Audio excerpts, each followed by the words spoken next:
மகாஜன சபான்னு இந்த இடத்தோட பேர். இந்த இந்த இடத்துல அயோத்தி கும்பாபிஷேகம் நடக்கிற சொல்லி அதை உத்தேசம் பண்ணி இங்கே நம்ம சங்கராலயத்தில் மயிலாப்பூர் சங்கராலயம் எம்பிஎம் சபான்னு பேர். இந்த இடத்துல நமது ஆச்சாரியார் சொல்லி இது பாராயணம் எல்லாம் பண்ண சொல்லி அவள் உத்தரவு இது பண்ணியிருக்கா. அதை உத்தேசம் பண்ணி இன்னைக்கு காத்தால சுந்தரகாண்டம் பாராயணம் நடந்தது. அவ மூலியமா ராம ஜனனம் ராம பட்டாபிஷேக ஸ்லோகம் பூர்த்தி பண்ணி பூஜை எல்லாம் பண்ணி அன்னதானம் எல்லா சமாச்சாரமும் பெரிவா பண்ண சொல்லி உத்தரவு எல்லாத்தையும் நடத்தினோம். அதுக்கப்புறம் பெரிவா ஆதித்ய காயத்ரி ஜபம் பண்ண சொல்லி இது பண்ணியிருந்தா அதுவும் ஜபம் பண்ணி முடிச்சாச்சு. இது உத்தேசம் பண்ணி நேத்திக்கு சங்கராலயத்தில் நேத்திக்கு சாயங்காலம் 6 மணிக்கு திருமதி பிரேமா கிருஷ்ண சுவாமி அவர்கள் ஸ்ரீ ராம பாதுகா பட்டாபிஷேக பிரவச்சனம் நடத்தினார். இன்றைய தினம் இப்போ இன்னொரு 5 நிமிஷத்தில் ஆரம்பிக்க போகிற சீதா கல்யாண வைபவம் பிரவச்சனம் நடக்க போகிறது. அதை குருவையோட சிரவணம் பண்ணி எல்லாரும் ராமருடைய இதை நம்ம பக்தர்கள் அவருடைய இதுக்கு நம்ம திருவடி சரணம் இது பண்ணி நம்ம பிரார்த்திக்கும்படி பிரார்த்தனை பண்ணுறேன். இப்போ அவ ஆரம்பிக்க போகிறேன். ராமானுஜாயன் சுக்லாம்பரதரம் விஷ்ணும் சசிவர்ணம் சதுர்புஜம் பிரசன்னவதனம் தியாயேத் சர்வவிக்னோபசாந்தயே பூஜந்தம் ராம ராமேதி மதுரம் மதுராட்சரம் ஆருஹ்ய கவிதாசாகாம் வந்தே வால்மீகி கோகிலம் வால்மீகேர்முனிசிம்ஹஸ்ய கவிதாவனச்சாரிணக ஸ்ருண்வன் ராமகதாநாதம் கோனயாதி பராங்கதிம் யத்ர யத்ர ரகுநாத கீர்த்தனம் தத்ர தத்ர கிருதமஸ்தகாஞ்சலிம் பாஷ்பவாரி பரிபூர்ணலோச்சனம் மாருதிம் நமதரக்ஷ சாந்தகம். நன்மையும் செல்வமும் நாளும் நல்குமே, திண்மையும் பாபமும் சிதைந்து தேயுமே, ஜன்மமும் மரணமும் இன்றி தீருமே ராம என்ற 2 எழுத்தினால். இன்றைக்கு 22ஆம் தேதி ஜனவரி மாதம் அயோத்தியில் பகவான் ஸ்ரீ ராமச்சந்திரமூர்த்தியின் பிராண பிரதிஷ்டை விழா மிக சிறப்பாக நடந்தது. அதை நம்ம எல்லாரும் தொலைக்காட்சி மூலமாக கண்டு கழித்தோம். இந்த சங்கராலயம் எம்பிஎம் சபாவிலும் ராம பட்டாபிஷேக படத்துக்கு சிறப்பு பூஜை காலம்பர பண்ணினான். அதை ஒட்டி சுந்தரகாண்ட பாராயணமும் நடந்தது. எல்லாமே ரொம்ப வெகு விமர்சையாக நடந்தது. இப்போ அந்த நிகழ்ச்சியை ஒட்டி சீதா கல்யாண வைபவத்தை அடியேன் சில மணித்துளிகள் உங்களோடு பகிர்ந்து கொள்ள ஆசை. எம்பெருமான் சக்கரவர்த்தி திருமகனை பிரார்த்தித்து அடியேனுடைய ஆச்சாரியனையும் வணங்கி இங்கு வீற்றிருக்கும் பக்த கோடிகளையும் சிரம் தாழ்த்தி வணங்கி சீதாராமர்களின் வைபவத்தை நாம் அனுபவிப்போம். ஸ்ரீயப்பதியும் சர்வசரண்யனும் சர்வலோகேஸ்வரனுமாய் இருக்கக்கூடிய ஸ்ரீமன் நாராயணன் மீனோடு ஆமை கேழல் அரி குரலாய் முன்னுவி ராமனாய் தானாய் பின்னுவி ராமனாய் தாமோதரனாய் கற்கியுமானான் அப்படின்னு ஆழ்வார் 10 அவதாரங்களையும் சொல்கிறார் இந்த இடத்துல. அப்படி சொல்கிற போது தானாய் அப்படின்னு தான் ஒரு வார்த்தை போட்டிருக்கார். தானாய் அப்படின்னா பிரபு ராமச்சந்திரமூர்த்தி எப்படி அவதாரம் பண்ணினார்னு தானாவே அவதாரம் பண்ணிட்டார். அதனால் தானாய் தான் போட்டிருக்கார், வேறு வார்த்தையே போடலை. அப்படி பண்ணின அந்த ராகவன் எத்தனை வருஷம் ஆண்டார் அப்படின்னா 11,000 வருஷம் சக்கரவர்த்தி திருமகனாய் எழுந்துருளி சாமானிய மனிதர்கள் எந்தெந்த தர்மத்தை அனுஷ்டிக்கணுமோ அதை தானே அனுஷ்டித்து காண்பிச்சார். பிரஜைகளையும் அனுஷ்டிக்கும்படி பண்ணினார் அவர். அதை வால்மீகி சொல்கிறார். தசவருஷ சகசிராணி தசவருஷ சதானிச்ச அப்படிங்கிறார். வைகுண்டத்தை விட்டு எம்பெருமான் ஸ்ரீமன் நாராயணன் கிளம்புறார். அவருடைய திருவடியில் வேதங்கள்லாம் உட்காண்டிருக்கு. அதுகள் கேட்கறது. வேதங்கள்னா ஏதோ புஸ்தகம் இல்லையா, நீங்கள் அது பேசுறதுங்கிறே அப்படின்னா நம்ம படிக்கிற சயின்ஸு, சோஷியல் ஸ்டடீஸு, இங்கிலீஷு அந்த மாதிரி புக்கு இல்லை வேதங்கள். வேதம் அப்படின்னா உயிர் மூச்சு, பகவானுடைய உயிர் மூச்சு, அவருடைய துவனி, அவருடைய சப்தம், அதுக்கு உயிர் உண்டு. அந்த அவைகள்லாம் பெருமாள் கிட்ட கேட்குறது. நீங்கள் சக்கரவர்த்தி திருமகனா அவதாரம் பண்ண போகிறேன், நாங்கள்லாம் எப்படி அவதாரம் பண்ணணும் அப்படின்னு கேட்குது. அதுக்கு பகவான் சொன்னார், நீங்கள்லாம் ராமாயணமாக பிறந்துடுங்கோ அப்படின்னு. வேதங்கள் தான் ராமாயண காவியம் அப்படின்னு சொல்லப்படுறது. வேத வேத்தியனான பரமபுருஷனான சர்வேஸ்வரன் தசரத சக்கரவர்த்திக்கு புத்திரனாக அவதாரம் பண்ணினார் அப்படிங்கிறார் வால்மீகி. வேத வேத்தியே பரே பும்சி ஜாதே தசரதாத்மஜே வேத பிராச்சேதசாத் ஆசீத் சாட்சாத் ராமாயண ஆத்மனா. வேதத்தில் சொல்லப்பட்ட கருத்துக்கள் அத்தனையும் இதிகாச புராணமான இந்த ராமாயணத்திலும் சொல்லப்பட்டிருக்கு. வேதத்தை எல்லாராலையும் கற்க முடியாது. அதுக்குன்னு சில நியமங்கள்லாம் உண்டு, நியதிகள்லாம் இருக்கு. ஆனால் ராமாயணத்துக்கு எதுவுமே எந்த நியதியும் கிடையாது. யார் வேணாலும் கற்கலாம், கற்பதும் எளிது. வேதத்தை கற்பார் ராமபிரானை அல்லால் மற்றும் கற்பரோ அப்படிங்கிற ஆழ்வார் கூட. அதனால படிக்கணும் அப்படின்னா ராமாயணத்தை தான் படிக்கணும், வேறு எதையுமே படிக்க வேண்டாம். என்ன பலன் வேதத்தை படித்தா நமக்கு கிடைக்குமோ அத்தான பலனும் இந்த ராமாயணத்தை படித்தாலே நமக்கு கிடைச்சிடும் அப்படிங்கிறார். வேத அத்தியாயனம் பண்ணுறவா, அதுக்கப்புறம் தமிழ் வேதம் படிக்கிறவா, ஊவேன்னு போட்டுக்கிறா இல்லையா, உபய வேதாந்தம்னு, அவள்லாம் எல்லாத்தையும் படித்த உடனே அவளுக்கெல்லாம் டெஸ்ட்டு கொடுப்பாளாம். டெஸ்ட்டு கொடுக்குற போது அவள் என்ன பண்ணுவான்னா, அவளோட குருநாதர் என்ன சொல்வாராம், எளிமையாக இருக்கக்கூடிய ராமாயணத்துலேருந்து தான் கொஸ்டின் கேட்பாராம். ரொம்ப எளிது, எளிமையானது, அழகாக நன்னா பதில் சொல்லலாம். அதனால் ராமாயணத்துலேருந்து கொஸ்டின் கேளு அப்படின்பா மகான்கள்ல. அவ்வளவு எளிமையானது. நம்மளாம் கூட ராமாயணத்தை படிக்கலாம் அது மாதிரி. ஆனால் நம்ம சொல்லுவோம், எனக்கு சம்ஸ்கிருதமே தெரியாதே, நாங்கள்லாம் எப்படி படிப்போம் அப்படின்னு. சம்ஸ்கிருதம் தெரியணும்னு அவசியம் இல்லை. எனக்கு சம்ஸ்கிருதமே தெரியாது.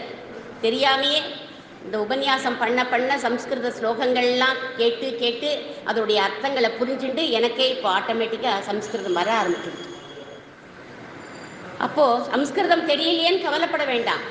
சம்ஸ்கிருத அந்த துவனி, அந்த ராமாயண ஸ்லோகத்தினுடைய துவனி நம்ம காதில் விழுந்தாலே போடும், நம்மளாம் நல்ல கதியை அடையலாம் அப்படிங்கிறார் வால்மீகி இந்த இடத்துல.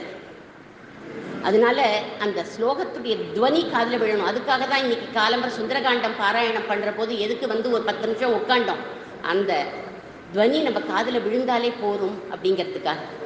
அதை வால்மீகி சொல்கிறார்.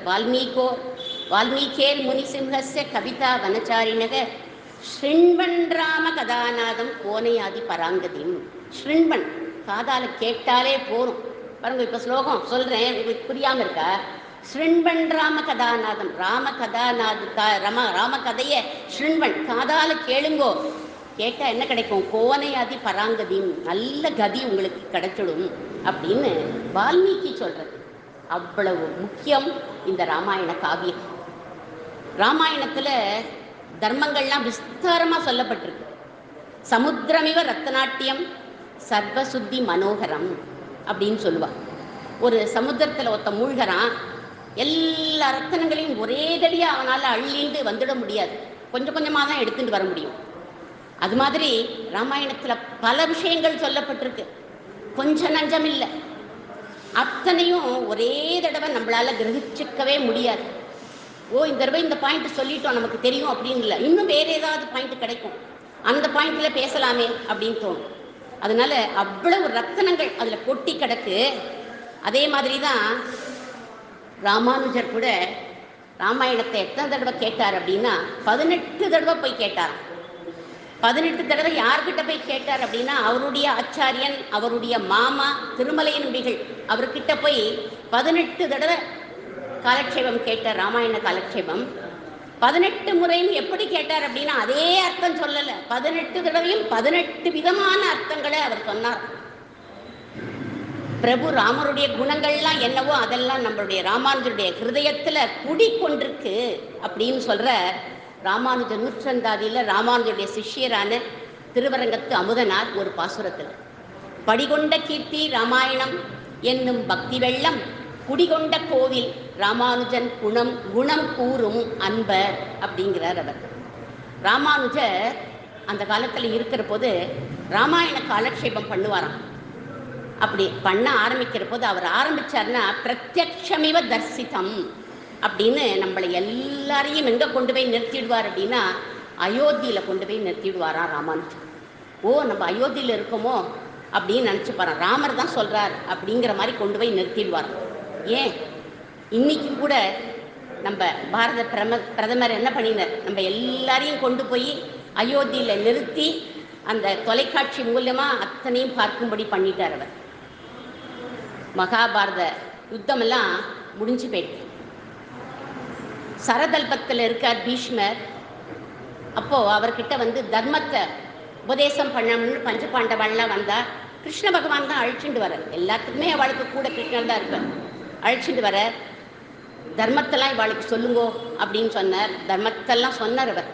சொல்லி முடிச்சுட்டு கடைசியாக தர்மபுத்திர போய் கேட்குறார், நான் ராஜ்யத்தை பரிபாலனை பண்ணுறேன், ஆனால் இந்த யுத்தம் முடிஞ்ச உடனே பார்த்தா ஒத்துமை இல்லையே, ஒரு ஆண்மகன் இல்லையே இந்த அயோத்தியில், ஒரே பெண்கள், அவள்லாம் எப்படி இருக்கான்னா விதவைகளாக இருக்கா, சின்ன சின்ன குழந்தைகள் பாலகர்கள் தான் இருக்கா, நான் எப்படி நாட்டை ஆளுவேன் அப்படின்னு போய் கேட்டாராம்.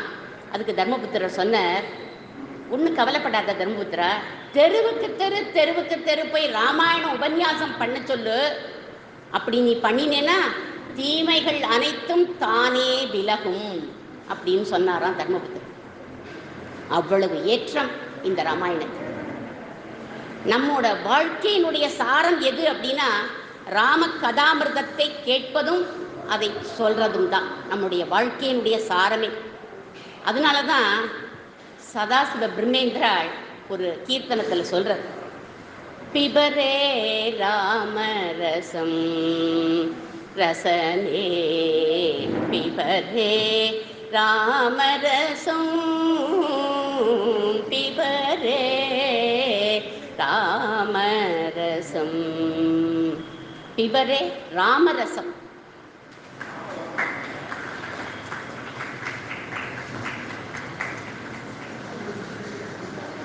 பிபரே ராமரசம்ங்கிறார். ராமரசத்தை பிபரேன்னா குடிங்கோ அப்படின்னு அர்த்தம். ராமரசத்தை குடிச்சா என்ன ஆகும் அப்படின்னா ஜனன மரண பய சோக விதூரம். ஜனனம் மரணம்ங்கிற அந்த பயம் அப்படியே தள்ளி போயிடும். தூரி கிருக பாதக சம்சர்கம், பல ஜன்மால சேர்த்த அத்தனை பாபத்தையும் தூர தள்ளி வச்சுடும் அப்படிங்கிறார் சதாசிவ பிரம்மேந்திரர். அந்த ராம ரசத்துல ரசமான ரசம் எது தெரியுமா? இன்றைக்கு அடியேன் சொல்ல போகின்ற சீதா கல்யாணம் அப்படிங்கிற ரசம். பிரபு ராகவன் சக்கரவர்த்தி திருமகனா இருந்தார். ஆனா எல்லார்கிட்டையும் எப்படி தெரியுமா இருப்பார்? பிரேமையோட இருப்பார், அன்போட இருப்பார், பரோபகாரம் காண்பிப்பார் எல்லார்கிட்டையும். தன்னுடைய குடும்பத்தில் உள்ள வாழ்க்கிட்ட தானா அப்படின்னா அவாக்கிட்ட மட்டும் இல்லை, அயோத்தியில் உள்ள அத்தனை பிரஜைகள்கிட்டையும் அதே பரோபகாரத்தை காண்பிப்பாராம். எல்லாரோடையும் போவாராம், எல்லார் வீட்டுக்கும் போவாராம். உங்கள் ஆற்றுல எல்லாரும் சௌக்கியமா, உங்கள் அப்பா சௌக்கியமா, அம்மா சௌக்கியமா, நீ என்ன வேலை பார்க்குற, உனக்கு ஏதாவது உதவி வேணுமா, இப்படிலாம் போய் கேட்பாராம். குழந்தைகளோடய சேர்ந்து போய் விளையாடுவாராம். அப்படி ஒவ்வொருத்தரும். அதனால இன்னைக்கு ராமன் வரலையா, எல்லாருக்குமே ராமன் தான் குழந்தைங்க. ராமன் வரலையா அப்படின்னு தான் கேட்பாளாங்க. அப்படி அப்பேற்பட்ட கருணாமூர்த்தியா இருந்தாராம் அவர். சரி, இங்கே தான் நாட்டை விட்டுட்டு வனத்துக்கு போனாரே, வனவாசம் போனாரே. அங்கேயும் வனவாசத்துக்கு போகிற போது வெறுத்துண்டு போகலை, சந்தோஷமாக தான் போனார். சந்தோஷமாக போயிட்டு அங்கே இருக்கிற ரிஷிகளோடெல்லாம் பழகிறார் இல்லையா. அவாக்கிட்ட எப்படி பழகிறார் அப்படின்னா அப்படியே அடக்கத்தோடையும் பணிவோடையும் அவாக்கிட்ட நடந்துட்டார். நான் என்ன பண்ணணும், உங்களுக்கு என்ன உதவி பண்ணணும் அப்படின்னு கேட்பாராம். சரி, அதுக்கப்புறம் ஒரு கீழ் ஜாதி மகன், நேற்றுக்கு பார்த்தோம் குகன், வேடுவ ஜாதியில் பிறந்தவன், அவனோட போய் சேர்ந்து சொல்கிறான்னா குகனோடு சேர்ந்து ஐவரானோம் அப்படிங்கிற, நீயும் என்னுடைய 4 சகோதரர்களில் ஒருத்தன் அப்படின்னு. அது போகட்டும், ஒரு பட்சி ஜடாயுங்கிற பட்சி, அந்த பட்சி கிட்ட போய் அந்த பட்சி இவரை காப்பாற்றித்து, இவருடைய மனைவியை காப்பாற்றித்து, சீதா பிராட்டியை காப்பாற்றித்து, அதனால என்னுடைய தந்தை, அதுக்கு முன்னாடியே சொல்லிட்டார் நீ என்னுடைய தந்தை ஸ்தானம் அப்படின்னு. ஏன்னா இவரும் தசரதரும் ரொம்ப தந்தை 2 பேரும் ரொம்ப நண்பர்களாம். அதனால் நீங்கள் என்னுடைய தந்தை மாதிரி அப்படின்னு சொல்லி அவருக்கு மோட்சத்தை கொடுத்த. சரி, சுக்ரீவாதி வானரங்கள்லாம் இருக்காளே, அவள்கிட்ட எப்படி கொண்டார் அப்படின்னா தோழமை கொண்டார். தோழமையோடு அவளோட பழகினாராம். ஒரு அசுரன் விபீஷணன் வந்தான், அவனுக்கு அடைக்கலம் கொடுத்தார். இப்படி எல்லார்கிட்டையும் பிரேமை, அன்பு, பரோபகாரம் எல்லாத்தையும் காண்பிக்கக்கூடியவர். இதுலேருந்து என்ன தெரியுது, சமூகத்தில் நாம் எப்படி இருக்கணும் அப்படின்னு நம்ம ராமச்சந்திரமூர்த்தி தான் நமக்கெல்லாம் காண்பிச்சு கொடுத்துருக்கார். பிரபு ராமருக்கு ஏற்றவளா இருந்தா யாரு? சீதா பிராட்டியும். சகதர்மச்சரீதவ அப்படின்னு சொல்ல போறோம். சகதர்மச்சாரிணியா இருந்தா அப்படிங்கிறார் வால்மீகி. ராமரோட சேர்ந்து தர்ம வழியில அவளும் நடக்கக்கூடியவள். ராமர் சப்போஸ் தர்ம வழியில நடக்கலைன்னா கூட அவரை திருத்தி பணிகொள்ளக்கூடியவள் சீதா பிராட்டி அப்படின்னு சொல்லப்படுது. ராமருடைய அவள் 4 புதல்வர்களுக்கும் குருகுல வாசம் முடிஞ்சு போயிடுத்து. வசிஷ்டர் கிட்ட தான் 4 பேரும் படித்தா. 4 பேரும் அவர்கிட்ட படிச்சுட்டு திரும்பி வந்துட்டா அயோத்திக்கு. அயோத்திக்கு வந்த சமயம் அவருக்கு எத்தனை வயசு அப்படின்னா 12 வயசு தான் அந்த குழந்தைகளுக்கு. வசிஷ்டர் தான் அவருக்கு குல குரு. அவர் சொல்கிற, தசரதா என்னோட கடமையெல்லாம் முடிஞ்சு போயிடுத்து, நான் எல்லா பாடங்களும் கற்பிச்சுட்டேன், இனிமேல் கல்யாணங்கிறது என்னோட லிஸ்ட்டில் இல்லை அப்படின்னு விட்டார் அவர். இந்த ராமாயணத்தில் நம்ம பார்த்தாலே கடைசி வரைக்கும் ஒருத்தர் வரவே மாட்டார். அவாவா தன்னுடைய பாட்டை முடிச்சுட்டு அந்த பாட்டு முடிஞ்சு போயிடும், அவள் போயிடுவான். அப்படி தான் வருவாள். அப்போது இந்த ஒவ்வொருத்தரும் ஒவ்வொரு கைகளையும் பண்ணிட்டு போயிடுறா இல்லையா? அதனால் இவரோ இப்படி சொல்லிட்டார், கல்யாணம் என்னோட லிஸ்ட்டில் இல்லைன்னு சொல்லிட்டார், நான் எப்படி வரன் தேடுவேன்? அவர் கவலைப்பட ஆரம்பிச்சுட்டாராம். நல்ல பொண்ணாக வரணுமே, இன்னைக்கு நம்ம கவலைப்படுறோம், நல்ல பொண்ணாக வரணும், நல்ல மாப்பிள்ளை கிடைக்கணும், இல்லை நல்ல பிள்ளை கிடைக்கணும் என் பொண்ணுக்கு அப்படிலாம் கவலைப்படுறோம். அன்னைக்கு தசரதரே கவலைப்பட்டிருக்கு. ஏன் அப்படி கவலைப்பட்டார்? ராமர் எப்பேற்பட்டவர் தெரியுமா? சத்தியசந்தர், சத்தியமே தான் பேசக்கூடியவர். அவருக்கு போய் ஒரு பொண்ணு ஒரு சென்டென்ஸுக்கு 10 பொய்யை சொன்னா பொருத்தம் எப்படி இருக்கும்? சரியான பொருத்தமாக இருக்காது. அதனால அவர் கவலைப்பட்டார்.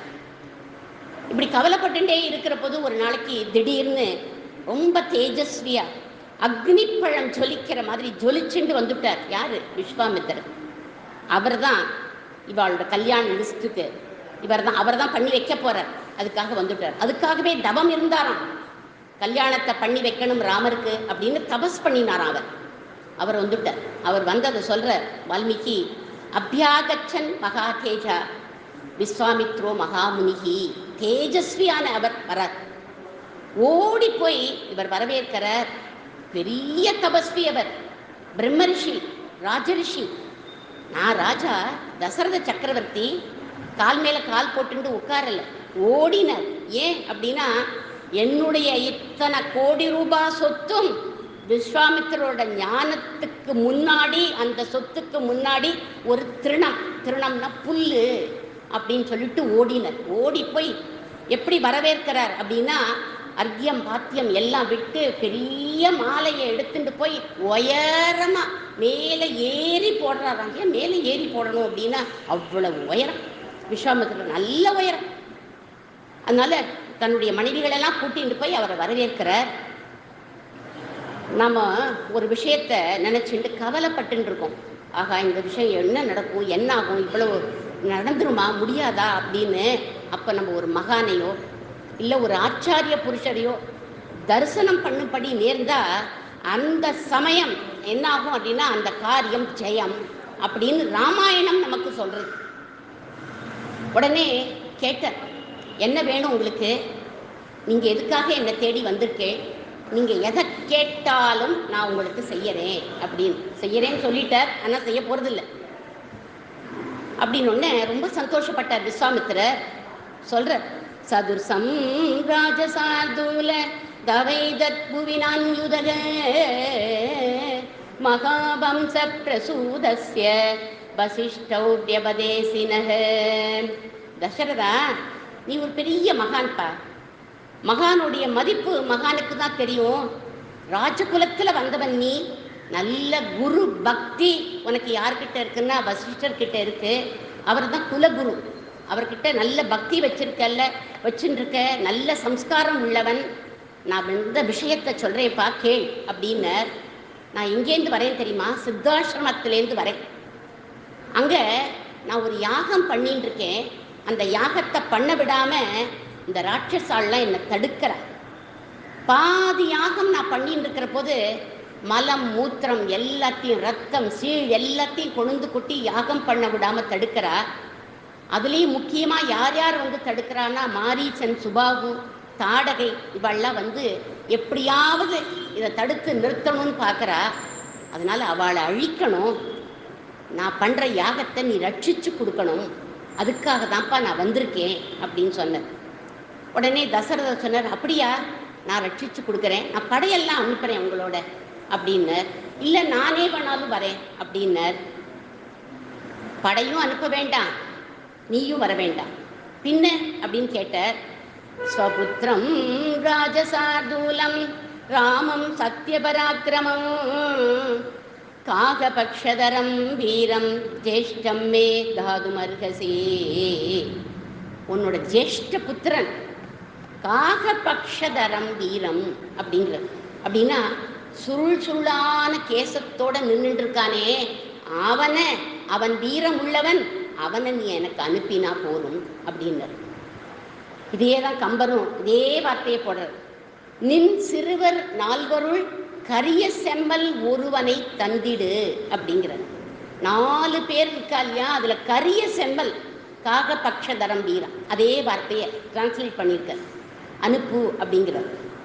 இவர் கேட்டார், என் ராமனியா, என்னோட ராமனியா அனுப்புங்கிறேன், அதுக்காகவா நீங்கள் வந்திருக்கீர்? நீரே ரொம்ப பலசாலியாச்சே, அழகாக எல்லாருக்கும் சாபம், விஸ்வாமித்திர சாபம் ரொம்ப ஃபேமஸ். நீங்கள் தான் அழகாக எல்லாருக்கும் சாபம்லாம் கொடுப்பீரே, நீங்களே சாபம் கொடுக்கலாம், அவளை அழிச்சுடலாம், எதுக்காக அவ்வளோ தூரம் இங்கேருந்து இங்கே வந்திருக்கேன், என்னோட புத்திரனை வந்து கேட்குறேன் அப்படின்னு. அது இல்லை தசரதா, நான் கொஞ்ச நாளாக யாரையுமே அழிக்கிறது இல்லை அப்படின்னு சாபமும் கொடுக்கறதில்லைன்னு சங்கல்பம் பண்ணிவிட்டேன். அதில் நிறைய தோஷங்கள்லாம் இருக்குது. மன்னிச்சுட்டோம் அப்படின்னாக்க ஒரே ஒரு தோஷம் மட்டும்தான். அதனால தான் உன்கிட்ட வந்து நான் கேட்குறேன். நாங்கள்லாம் தபஸ்விகள், நாங்கள்லாம் எதுக்கு இருக்கோம்? சபிக்கிறதுக்கு இல்லைப்பா, அஹிம்சா தர்மம் தான் எங்களோடது. அதனால எங்கள் சித்தாசிரமம் எங்கே வருது தெரியுமா? உன்னுடைய ராஜ்யத்தில் தான் இருக்குது. நீ தானே ராஜா, நீ தான் எங்களெல்லாம் ரட்சிக்கணும். நீ போய் தேவலோகத்துக்கெல்லாம் போய் அசுரர்கள்லாம் அழிச்சுட்டு வர, அவளுக்கெல்லாம் அபயம் கொடுக்குற. இந்த மனுஷலோகத்தில் தான் உன்னுடைய ராஜ்யத்தில் தான் எங்களுடைய ராஜ்யம், எங்களுடைய இடம் இருக்குது, சித்தாசிரமம் இருக்குது. அதனால அவளை ராட்சசால நீ தான் அழித்து எங்களை காப்பாற்றணும். துஷ்ட நிகிரகம் பண்ணணும், சிஷ்ட பரிபாலனம் நீ பண்ணணும். அது ராஜதர்மம் இல்லையா? அதனால அது உன்னுடைய கடமையும். அதனால நீ அனுப்பு, உன்னுடைய இதை நினைவுபடுத்தணும்னு தான் வந்தேன். உன்னுடைய ஜேஷ்ட புத்திரனை நீ அனுப்பு அப்படின்னு. நான் புகார் பண்ணுறதுக்கு வரலை. இப்படி அழகாக எல்லாத்தையும் எடுத்து சொன்னார். அப்படி சொன்ன உடனே, நீ அப்படி உன்னுடைய மகனை என்னோட அனுப்பினேன்னா சகல மங்களங்களையும் அவனுக்கு பண்ணி வச்சு நான் திருப்பி அனுப்புவேன். கல்யாணம்னு சொல்லலை, சகல மங்களங்களையும் அவனுக்கு பண்ணி வச்சு நான் உங்ககிட்ட கொண்டு வந்து சேர்த்துடுவேன் பத்திரமா அப்படின்னார். தசரதர் நினச்சிக்கிறார், இவர் என்ன என்னோட புத்திரங்களுக்கெல்லாம் கல்யாணம் பண்ணுறது, சகல நன்மையை பண்ணுறது, எனக்கு இல்லாத அக்கறை இவருக்கு என்ன இருக்குது அப்படின்னு நினச்சிட்டார். ஆனால் சொல்லலை. அதுவும் வேற எங்கே கூப்பிடுறார்? காட்டுக்கு வேற கூப்பிடுறார். ராட்சசாலோட யுத்தம் பண்ணணும் அப்படிங்கிறாரே. பாவம் என்னோட குழந்தை ராமன், 12 வயசு அவன். நான் வேணா வரேனே, அவன் 12 வயசு பாலகன். படைகளெல்லாம் நான் அனுப்புகிறேன், என்ன க்ஷேமம் பண்ணுவேன் அப்படின்னு. உடனே இவர் சொல்கிறார், என்ன க்ஷேமம் பண்ணுவேன்னு நான் இப்போ சொல்ல மாட்டேன் தசரதா, அதனால உன்னோட ஜேஷ்ட புத்திரனை தான் நீ அனுப்பணும் அப்படின்னார். இவருக்கு புத்திரனுடைய அபிமானம் விடலை. கொஞ்சம் யோசனை பண்ணினார். உனக்கு சொல்ற, உனக்கு உன்னோட பிள்ளைய பற்றி தெரியாது தசரதா, எனக்கு தான் தெரியும் உன்னோட பிள்ளைய பற்றி. என்ன சொல்றார் அப்படின்னா, ஒரு அருமையான ஸ்லோகம். இந்த ஸ்லோகத்தை எடுக்காதவாளே கிடையாது. அகம் வேத்மி மகாத்மானம் ராமம் சத்யபராக்கிரமம் வசிஷ்டோபி மகா தேஜாக ஏச்சே மே தபசித்திதாக. அகம் வேத்மி மகாத்மானம். அகம் வேத்மி, அகம் வேத்மி அப்படின்னா எனக்கு தெரியும் அப்படின்னு அர்த்தம். யாரை பற்றி? உன்னுடைய பிள்ளைய பற்றி. அவன் யார் தெரியுமா அப்படின்னா சொல்றார். அதுக்கு முன்னாடி மகாத்மானம் அப்படின்னு சொல்றதுக்கு முன்னாடி இவர் பார்க்கிற திருஷ்டியே வேற, தசரதன் பார்க்கிற திருஷ்டியே வேற. அவனுடைய பராக்கிரமம் எங்களுக்கு தான் தெரியும். நாங்கள்லாம் யார் தெரியுமா? புல்ல கையில, தர்ப்ப புல்ல கையில பிடிச்சுட்டு இருக்கோம், நீ கையில பில்ல பிடிச்சுட்டு இருக்க. நாங்க மோட்சத்தை விரும்பி யாகம் பண்றோம், நீ புத்திரனை விரும்பி புத்திர காமேஷி யாகங்கள்லாம் பண்ற. நீ கிரீடம் தரிச்சுட்டு இருக்க, நாங்கள்லாம் ஜடாமுடியோட நிற்கிறோம். 10 இந்திரியங்களையும் அடக்கி நான் தெரிஞ்சக்கூடிய விஷயத்த நீ 10 திக்களையும் ரதத்தை செலுத்தக்கூடிய ஒன்னால தெரிஞ்சுக்க முடியாது. யோகாசனத்துல உட்கார்ந்து இருக்கிற நான் தெரிஞ்சுக்கக்கூடிய விஷயத்த சிம்மாசனத்துல உட்கார்ந்து இருக்கிற ஒன்னால தெரிஞ்சுக்க முடியாது. நீ ஊனக்கண்ணால அவனை பார்க்கிற, ஆனா நாங்கள்லாம் ஞானக்கண்ணால் அவனை பார்க்கிறோம். அகம் வேத்மி மகாத்மானம். அவன் யார் தெரியுமா? மகாத்மா அப்படின்னர். எங்களை போன்ற ரிஷிகளுக்கு தான் தெரியும்பா ராமனுடைய பெருமை. அவன் மகாத்மாங்கிறது. உம்மை போல இருக்கிற ராஜாக்கெல்லாம் இதெல்லாம் தெரியவே தெரியாது, ராமனுடைய பெருமை அப்படின்னு அன்னைக்கே சொல்லிட்ட விஸ்வாமித்திரர். ராமனுடைய பெருமை இன்னைக்கு தான், ராமனுடைய பெருமை இப்போ ஏற்பட்டதுன்னு இவர் நம்ம மோடி சொல்லியாவது அட்லீஸ்ட் நமக்கு தெரியறதே. அன்னைக்கே விஸ்வாமித்திரர் சொல்லிட்டு போயிட்டார். ராமம் சத்தியபராக்கிரமம் அப்படிங்கிறார். அப்படின்னா அவன் சத்தியசந்தன் அப்படின்னு. இத்தனை மகாத்மா, அவன் சத்தியசந்தன். நீ பார்க்குற கண்ணே வேற, நாங்கள் பார்க்குற கண்ணே வேற, எங்கள் திருஷ்டியே வேற, நீ அனுப்பி வை அப்படின்னர். அதோட நிறுத்திக்கல. அடுத்த லைன் சொல்றார், வசிஷ்டோபி மகா தேஜா. வசிஷ்டருக்கும் கூட தெரியும், எனக்கு மட்டும் இல்லை வசிஷ்டருக்கும் தெரியும் இவன் மகாத்மா அப்படின்னு சொல்றது அப்படின்னு வசிஷ்டரையும் அங்கே உட்காந்துருக்கார் இல்லையா, அவரை வம்புக்கு இழுக்கிறார். வசிஷ்டருக்கும் விஸ்வாமித்திரருக்கும் ஆகவே ஆகாது. ரொம்ப சண்டை எப்போ பாரு 2 பேருக்கும். ஆனால் ஒரு காலத்தில் இருந்தது.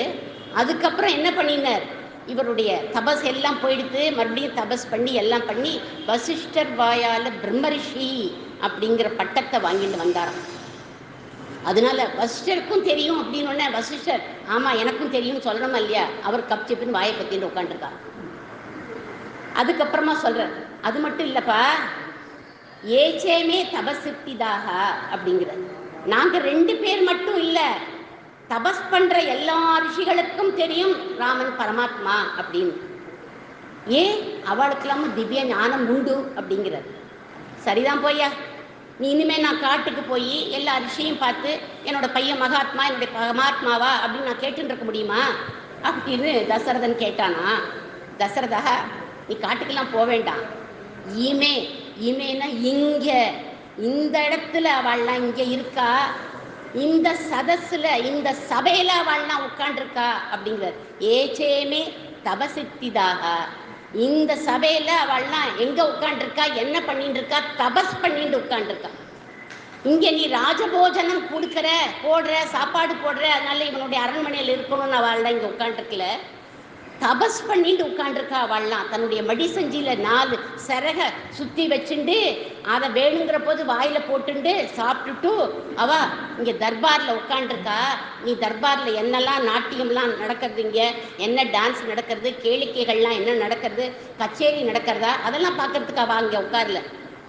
அவ எப்படி உட்காண்டிருக்கா, கண்ணை மூடிண்டு ஜபமாலையை உருட்டிண்டு ராமா ராமா ராமான்னு சொல்லிட்டு கண்ணை மூடிண்டு உட்காண்டிருக்கா. அவள்லாம் ஏன் அவள்லாம் காட்டை விட்டுட்டு இங்கே வந்தா அப்படின்னா, நீ சில சமயம் ராமா அப்படின்னு உன்னோட புத்திரனை கூப்பிடுவ இல்லையா, உடனே உன் ராமன் உன் பக்கத்தில் ஓடி வந்து நிற்பான் இல்லையா, உடனே அவ என்ன பண்ணுவா, அவளுக்கு அந்த ராமனை தரிசனம் பண்ணக்கூடிய பாக்கியம் கிடைச்சிடுமா.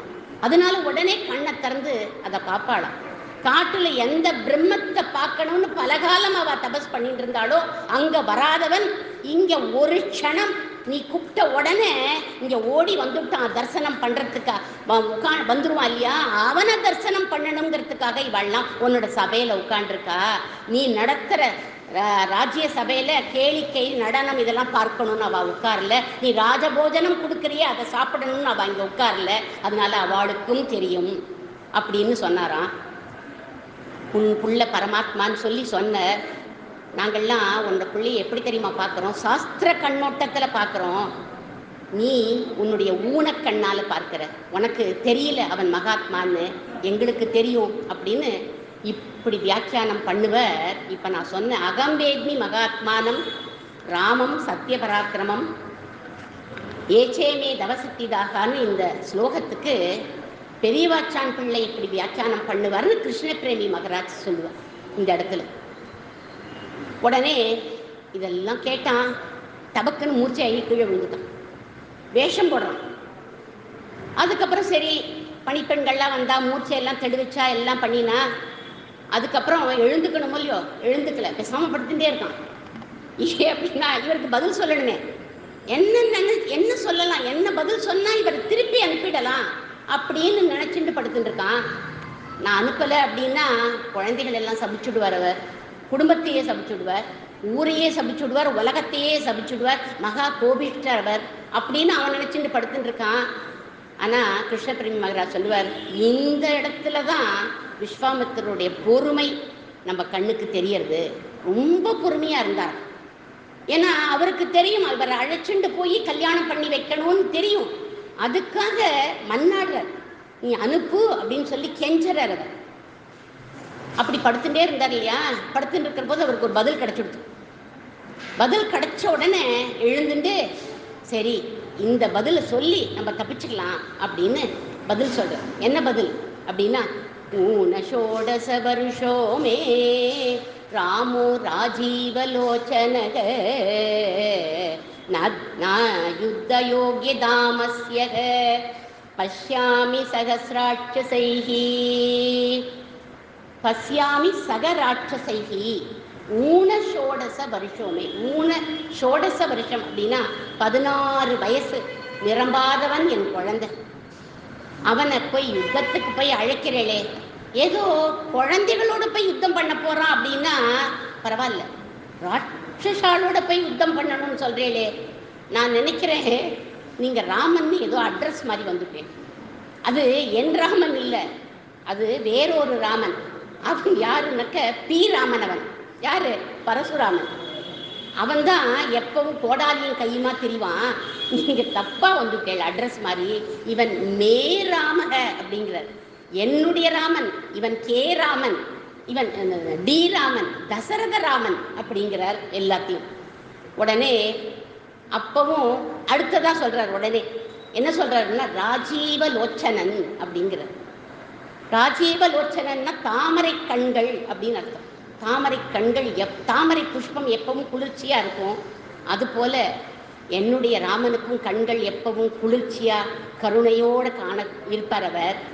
தாமரை எப்படி சிகப்பா ஓரத்துல இருக்குமோ அந்த மாதிரி என்னுடைய ராமனுடைய கண்களும் எப்பேற்பட்டதுன்னா செவ்வரி ஓடிய கண்கள் அப்படின்னு சொல்லுவா ஆழ்வார்கள்லாம். தாமரை தளம் எப்படி நீண்டு இருக்குமோ அது போல நீண்ட பெரியவாய கண்கள் அப்படிங்கிறார் ஆழ்வார்.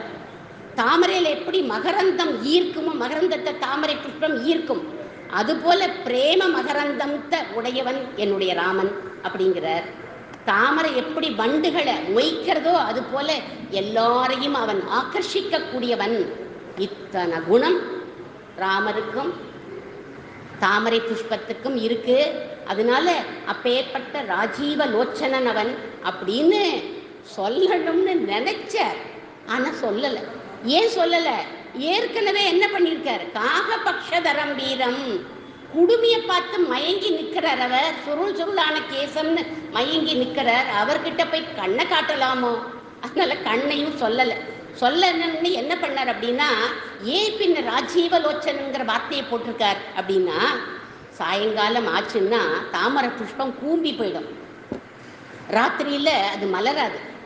என் குழந்தைய என்ன பண்ணுவான் தெரியுமா, பகல் பூரா அலைஞ்சுட்டு வருவான், சாயங்காலம் ஆன உடனே அவன் அம்மா என்ன தெரியுமா பண்ணுவா, கூடையில் 4 சீடையை போட்டு கொடுத்து சாப்பிடுடா அப்படின்பா. அங்கேருந்து வந்து பாப்பா, கூடையும் சீடையும் அப்படியே கையில் இருந்துகிட்டே இருக்கும், அவன் அப்படியே தூங்கி போயிடுவான். உடனே கௌசல்யா, உள்ள வாடா குழந்தை, வந்து தாச்சுக்கோ அப்படின்பா. அப்படி ஒரு செல்லம் அவன். ஆனால் ராட்சசாலோ எப்பேற்பட்டவா தெரியுமா, ராத்திரி தான் அவள் யுத்தத்துக்கு வருவா, ராத்திரி தான் அவள் முழிச்சுட்டே இருப்பாள். ராத்திரி ராட்சசாலோட டைம். அந்த சமயத்தில் நம்ம முழிச்சுட்டு இருக்கக்கூடாது, ஆனால் நம்மளாம் ராத்திரி தான் உட்காந்து பாடமே படிக்கிறோம். நம்ம பார்த்து குழந்தைகள்லாம் ராத்திரி தான் உட்காந்து எக்ஸாமுக்கு படிப்பாங்க. படிக்கக்கூடாது, காலம்பரை விடியற் காலம்பரை எழுது தான் படிக்கணும். அந்த சமயத்தில் படிக்கக்கூடாது, ராட்சசாலோட டைம் அப்படின்னுவா. அவளுக்கு அப்போ தான் பலம். இவனும் தாமரை புஷ்பம் சாயங்காலம் ஆச்சுன்னா கூம்புற மாதிரி, தாமரை புஷ்பம் கூம்புற மாதிரி அதுவும் அவனும் கூம்பி போயிடுவான். அதனால ந யுத்த யோக்கியதாம் அஸ்ய, யுத்தம் செய்யறதுக்கு அவனுக்கு யோகியதையே கிடையாது, அவனால் பண்ண முடியாது அப்படின்னு சொல்லி இவர் முடிச்சுட்டார், சாக்கு சொல்லிட்டார். விஸ்வாமித்திரர் பார்க்குற 1 மணி நேரமாக அகம் வேதி மகாத்மானம், அகம் வேதி மகாத்மானம்னு இவன் முன்னாடி நான் உட்காந்து இத்தனையும் சொல்லி பெரிய உபன்யாசம் பண்ணினேன். இவன் என்னடானா யுத்தத்துக்கு அவன் யோகியதையற்றவன் முடிச்சுட்டானே அப்படின்னு பார்த்தார். கோபம் வந்துடுச்சு விஸ்வாமித்திரருக்கு. கோபிச்சுண்டு கிளம்பிட்டார். கிளம்பிட்டு போகிற சமயத்துக்கு எப்படி சொன்னார், தசரதா சௌக்கியமா இரு அப்படின்னு சொன்னார். நம்ம ஒருத்தரை வாழ்த்துறோம் அப்படின்னா சௌக்கியமாக இரு அப்படின்னா, சௌக்கியமாக இருன்னு சொல்கிறது எப்படி, சௌக்கியமாக இரு அப்படின்னு சொன்னால் நீ நன்னா இரு, நன்னா இருக்கக்கூடாதுங்கிற மாதிரி சொல்லிட்டு போயிடுவோம், ஆசீர்வாதம் பண்ணுவோம். அதனால சௌக்கியமாக இரு அப்படின்னு சொல்லிட்டு அவர் கிளம்பி போயின்னு இருக்கார். அவர் கிளம்பி போகிற போது எப்படி இருந்துதான் அந்த இடம், அந்த லோகமே நடுங்கித்தான், சூரிய சந்திரர்கள்லாம் மங்கி போயிட்டாலாம், காற்று மந்தமாக வீச ஆரம்பிச்சுடுத்தான், பூகம்பமே வந்துவிடுத்தான். உடனே இப்போ தான் நம்ம யார் வர, விஸ்வாமித்திரர் வர, வால்மீகி வசிஷ்டர் வர. அவர் அங்கேருந்து வந்து, தசரதா நீ குழந்தைய அனுப்பிடு. அவர் தொலைநோக்கு பார்வை கொண்டவர், அவருக்கும் தெரியும் இவரால் தான் நடக்க போகிறதுன்னு.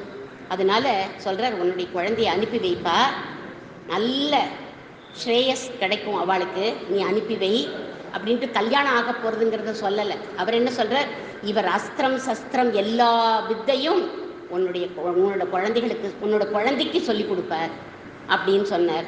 சொன்ன உடனே அவர் சமாதானப்படுத்தி சொன்ன உடனே சரி அப்படின்னு ஒத்துண்டான் தசரதன். உடனே ராமரை கூப்பிட்டு அனுப்புகிறான். ராமர் சபைக்கு வர, அந்த குழந்தை வரத சொன்னேனே எல்லா ரிஷிகளும் பார்க்குறாளாம். பார்த்துட்டு அப்படியே எல்லாரும் வச்சக்கண் வாங்காம, சபை அப்படின்னா ரிஷிகளும் இருப்பா, எல்லா ஜனங்களும் இருப்பா, எல்லாரும் அப்படியே வச்சக்கண் வாங்காம பார்க்கறா. அத்தனை அழகா கம்பீரமா நடந்து வராராம். எப்படி அப்படின்னா, சாந்தாகாரம் புஜகசயனம் பத்மநாபம் சுரேசம் விஸ்வாதாரம் ககன சதுஷம் ஏகவன்னம் சுபாங்கம் லக்ஷ்மீகாந்தம் கமலநயனம் யோகி கிருத்யான கம்யம் வந்தே விஷ்ணும் பவபயகரம் சர்வலோகைக்கநாதம் அப்படின்னு அர்ச்சா தேர்மினியா இருக்கிற ராமச்சந்திரமூர்த்தியை நம்ம சொல்றோம் இல்லையா, அவர் இந்த மாதிரி அழகா நடந்து வரார் அப்படின்னு சொல்லுவார். வந்த உடனே வசிஷ்டரை முதல்ல நமஸ்காரம் பண்ணார், ஏன்னா குலகுரு. அடுத்தது விஸ்வாமித்திரரை சேவிச்சார், அப்புறம் தசரத சக்கரவர்த்தியை சேவிச்சார், சபைக்கு நமஸ்காரம் பண்ணினார். காம்பீரியமாக ஒரு ஓரமாக நின்றுருக்கார். கண்ணாலேயே பிரஜைகளெல்லாம் கண் குளிர அனுகிரகம் பண்ணினாராம், பார்த்தாராம். அதுக்கப்புறம் தசரதர் ராமரை கூப்பிட்டு சொல்கிறார், அப்பா ராமா குழந்தை, இவர் விஸ்வாமித்திரர்ப்பா, யாக சம்ரட்சணத்துக்காக அங்கே உன்னை கூப்பிடுறார், அவரோட நீ கிளம்பி போ. இவர் எப்பேற்பட்டவர் தெரியுமா, கோபக்காரர். அதனால அவர் சொல்கிறபடி நீ நடந்துக்கோ, நீ மாட்டுக்கு விளையாட்டுத்தனமாக எதையும் பண்ணிடாத. அதனால அவர் பொறுப்பாக அவரோட கூட போயிட்டு வா அப்படின்னு சொன்ன உடனே சரிப்பான்னு கேட்டுண்டார். அவர் கிளம்புறார். ஒன்று வாங்கினா ஒன்று ஃப்ரீ அப்படின்னு இன்னைக்கு தான் போடுறான். ஆனால் அன்னைக்கே கண்டுபிடிச்சுட்டா. சரி, கூட லக்ஷ்மணரும் போகிறாராம். அதனால ராமர் லக்ஷ்மணர் 2 பேரும் போகிறார். போகிற போது எப்படி போகிறான்னா, விஸ்வாமித்திரர் வேக வேகமாக நடக்கிறார். ஏன்னா அவருக்கு பயம், திருப்பி மறுபடியும் இந்த தசரதன் திரும்பி கூப்பிட்டுட்டா என்ன பண்ணுறது, இதோட அமுச்சுட்டானேன்னு நினச்சிட்டு வேகமாக அவர் முன்னாடி நடக்கிறார். இந்த 2 குழந்தைகளும் லொங்கு பின்னாடி. ஆனால் எதை பார்த்துட்டு போகிறாருன்னா, அந்த குருவுடைய சரண தூளியை பார்த்துட்டு, சரணத்தை பார்த்துட்டே போகிறாளாம். பின்னாடி வேகமாக போகிறாளாம். இதுலேருந்து என்ன தெரியுது அப்படின்னா, குருவினுடைய சரணத்தை நம்ம பிடிச்சுண்டு அவர் பின்னாடி நடக்கணும் அப்படிங்கிறத ராமாயணம் காண்பிக்கிறது. இப்படி அழைச்சிட்டு போகிற போது என்ன சொன்னார் அப்படின்னாக்க, பல மந்திரங்கள்லாம் உபதேசம் பண்ணாராம். பலா அதிபலா மந்திரம் அப்படிங்கிறத உபதேசம் பண்ணார். அந்த மந்திரத்தினால சோர்வே ஏற்படாது. நமக்கு கூட உபதேசம் பண்ணால் தேவையில்லை, சோர்வே ஏற்படாது. அதோட இன்னொன்று முக்கியமான மந்திரம், பசியே இருக்காத ஒரு மந்திரம். அந்த மந்திரத்தை சொல்லி கொடுத்தா இந்த சண்டை சச்சரவே இல்லை, அன்னதானம் பண்ணக்கூடாதுலாம் யாருமே சொல்ல மாட்டா. அதனால பசியே இல்லாத மந்திரத்தை உபதேசம் பண்ணாராம். அதுக்கப்புறம் அஸ்திர சஸ்திரங்கள் எல்லா வித்தையும் சொல்லி கொடுத்தாராம். எப்படி சொல்லி கொடுத்தார்? கோபிச்சுண்டுலாம் சொல்லி கொடுக்கல, பிரேமையோட சொல்லி கொடுத்தாராம் 2 பேருக்கு. ராத்திரி வந்துடுத்து புல்லெல்லாம் செதுக்கினர். ஏன்னா இவ படுத்துக்கிறதுக்காக தர்ப சயனம் தானே கொடுக்க முடியும். அதனால காட்டில் புல்லெல்லாம் செதுக்கினர். தர்ப சயனத்தில் 2 பேரையும் படுக்க சொன்னார். படுத்துட்டார்.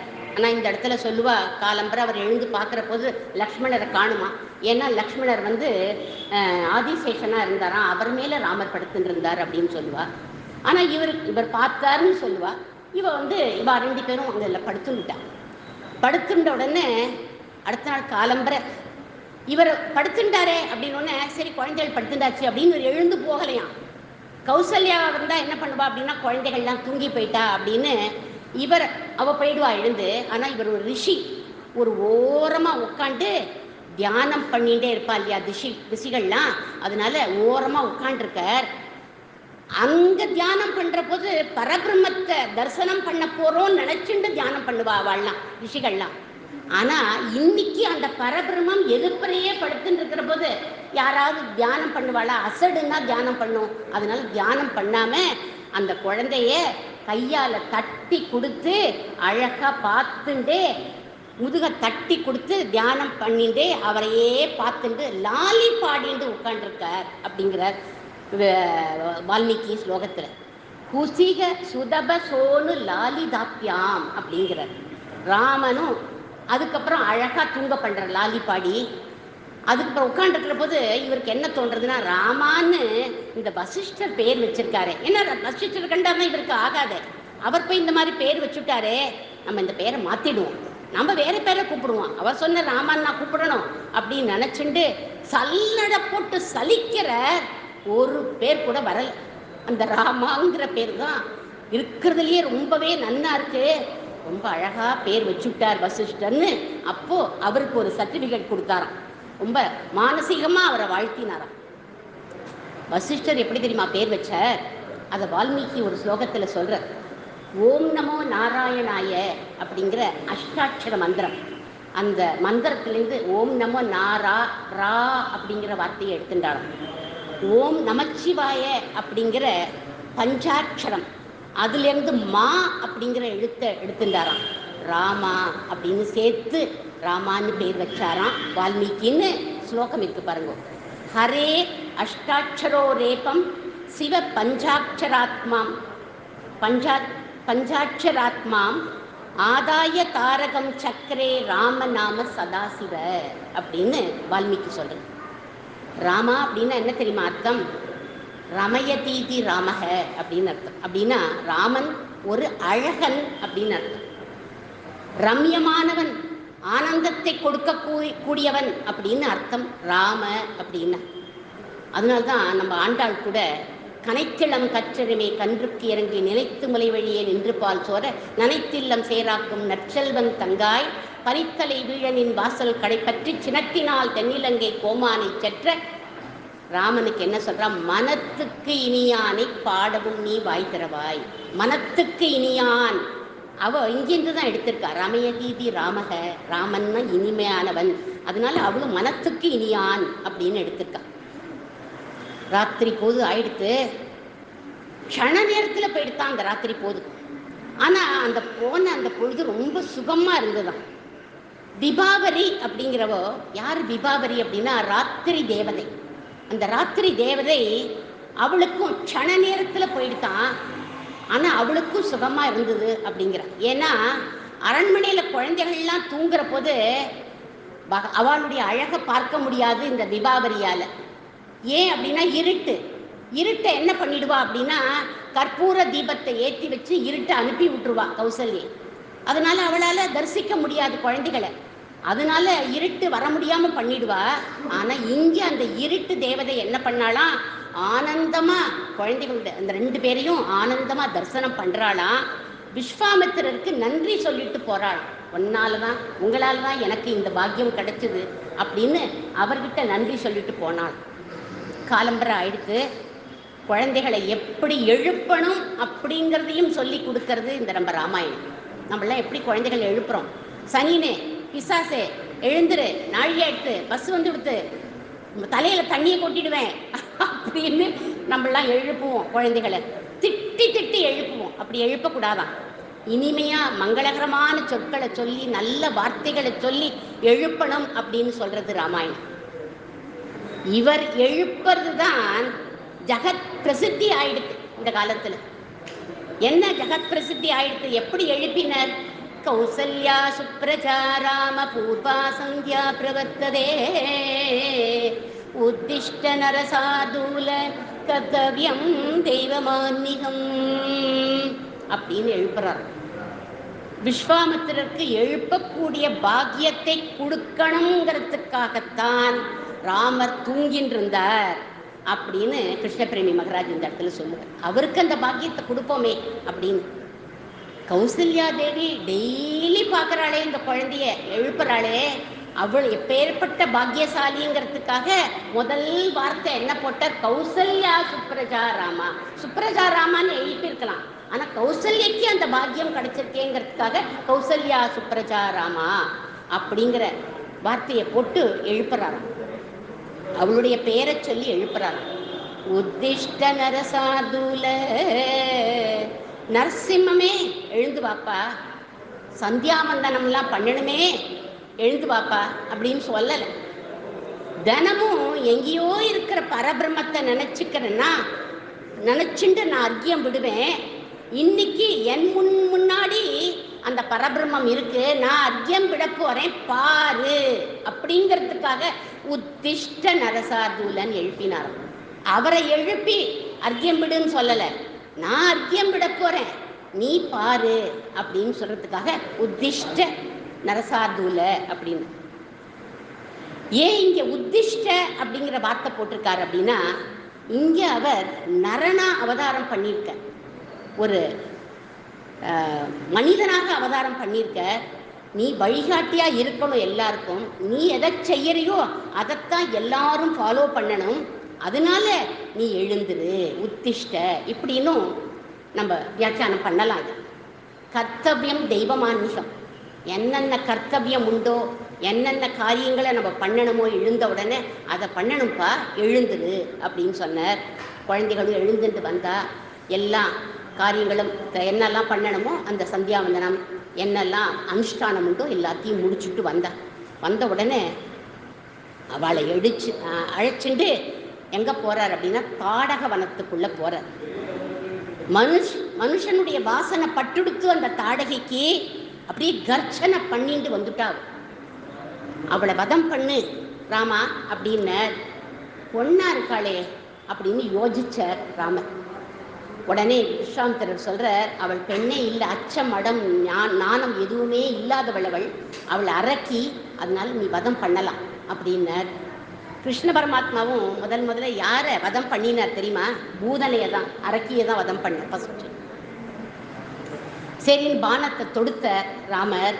அதை கம்பர் சொல்கிறார், சொல்லுக்கும் கடியவேகம் சுடுசரம் கரிய செம்மல் அல்வக்கும் நிறத்தினாள் மேல் விடுத்தலுமே அப்படிங்கிறார்.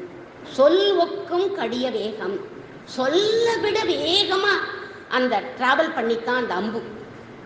அவளுடைய மார்புக்குள்ள போய் பாஞ்சுது, பாஞ்சுட்டு முதுகு வழியா வெளியில வந்துவிட்டான். அது நெஞ்சில போய் தங்கவே இல்லை. கல்வொக்கும் நெஞ்சில் தங்காது அப்படின்னு வார்த்தை சொல்லியிருக்க. கல் போன்ற அந்த நெஞ்சில தங்கல, அது வெளியில வந்து முதுகு வழியா வெளியில போயிடுது.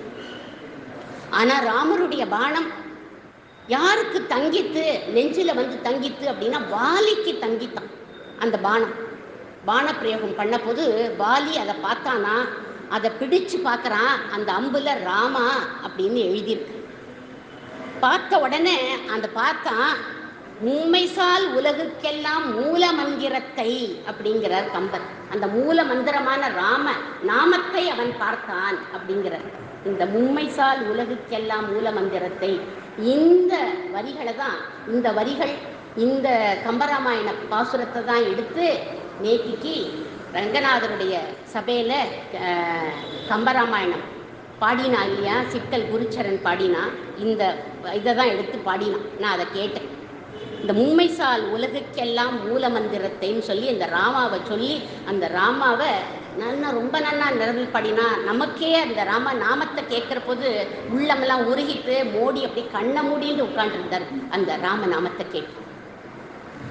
உடனே இவளுக்கு ஏன் வெளியில போயிடுத்து அந்த அம்பு, முதுகு வழியா வெளியில போச்சு அப்படின்னா, யாருக்கு வாயில ராம நாமம் வரலையோ, காதுல ராம நாமம் போகலையோ, அவளுக்கு அந்த மாதிரி பண்ணிடுவாராம் ராமர். என்ன பண்ணுவார், அவ கரையேறத்துக்கு வழியே இல்லாம பண்ணிடுவார் அப்படின்னு சொல்றார். பானம் எப்படி போச்சு அப்படிங்கிறதுக்கும் ஒரு உவமை, ஒரு சிமிலி சொல்றார் கம்பர். என்ன சொல்றார், கல்லா புல்லருக்கு சொன்ன பொருளென போயிற்று அப்படிங்கிறார். ஒரு கல்லா புல்லர், படிக்காதவன், ஒரு முட்டாள், ஒரு அசத்துக்கு உட்காந்து நீ உபதேசம் பண்றேன்னு வச்சுக்கோ, அது இந்த காது வழியா போய் இந்த காது வழியா வெளியில வந்துடும், அது நெஞ்சில போய் தங்காது. அந்த மாதிரி கல்லா புல்லருக்கு சொன்ன பொருள் என போயிற்று அப்படிங்கிறது. அந்த மாதிரி இவள் மேலப்பட்ட அந்த பானம் முதுகு வழியா நெஞ்சில பட்டு முதுகு வழியா போயிடுத்து. போன உடனே தாடகை இறந்து போயிட்டா. எல்லா ரிஷிகளும் சந்தோஷப்பட்டா. தேவர்கள்லாம் புஷ்பம் மாறி மழை அப்படியே மழை பொழிந்தார்கள், புஷ்ப மழையை பொழிந்தார்கள். அதுக்கப்புறம் விஸ்வாமித்திரர் சொல்றார், நான் ரிஷிகளோட உட்காந்து இந்த சித்தாசிரமத்தில் நான் யாகம் பண்ண போகிறேன், நீ அதை காப்பாற்றி கொடு ராமா அப்படின்னார். யாகத்தை எப்படி காப்பாத்துறா அதை கம்பர் சொல்றார். எண்ணுதற்கு ஆகிய 2-3 நாள் மண்ணினை காக்கின்ற மன்னன் மைந்தர்கள், மண்ணினை காக்கின்ற மன்னனுடைய மைந்தர்கள் விண்ணவர்க்கு ஆக்கிய முனிவன் வேள்வியை கண்ணினை காக்கின்ற இமையில் காத்தனர். அதாவது விண்ணவர்க்கு ஆக்கிய முனிவர்களுடைய வேள்வி, விண்ணவர்க்காக பண்ணக்கூடிய அந்த வேள்வியை எப்படி காத்தான், கண்ணினை காக்கின்ற இமையில் காத்தனர் அப்படிங்கிறார். கண் மாறி காத்தார்னு சொல்லக்கூடாது. கண் இமைகள் எப்படி இந்த கருவிழி நம்ம உள்ளுக்குள்ள கருப்பா இருக்கே, அந்த பியூப்பிள் அப்படின்னுவோம். அந்த கருவிழிகளை இந்த இமைகள் எப்படி காக்கிறதோ அந்த மாதிரி காத்தார்கள் அப்படின்னு அர்த்தம். இந்த கீழ் இமை எப்போதுமே ஸ்டேஷனரி, அது அசையவே அசையாது. அந்த மேல் இமை மட்டும் என்ன பண்ணும், கண்ணுக்கு ஏதாவது ஆபத்து தூசி ஏதாவது விழுந்துடுத்து அப்படின்னா டக்குன்னு அதை மூடிடும். மூடி காப்பாத்துறது இல்லையா, பியூப்பிளை மூடி காப்பாத்துறது இல்லையா, அந்த மாதிரி மூடி காப்பாற்றுமா. அந்த மாதிரி இந்த கீழ் இமை மாதிரி லக்ஷ்மணர் அந்த யாகசாலையில ஒரு இடத்துல நின்றுட்டார். மேல் இமையாக ராமர் என்ன பண்ணினார் அப்படின்னா, அந்த யாகசாலை முழுக்க ஒரு சுத்தி வருவார். சுத்தி கிட்டக்க லக்ஷ்மணன் கிட்ட லக்ஷ்மணா ஜாக்கிரதை அப்படின்னு சொல்லுவார். மேலிமை அப்படி மூடும் இல்லையா, அந்த பியூப்பிள், அந்த கருவிழி, அதுதான் என்ன யாகசாலையில நடக்கிற அந்த அவள்லாம் பண்ற அந்த யாகம்.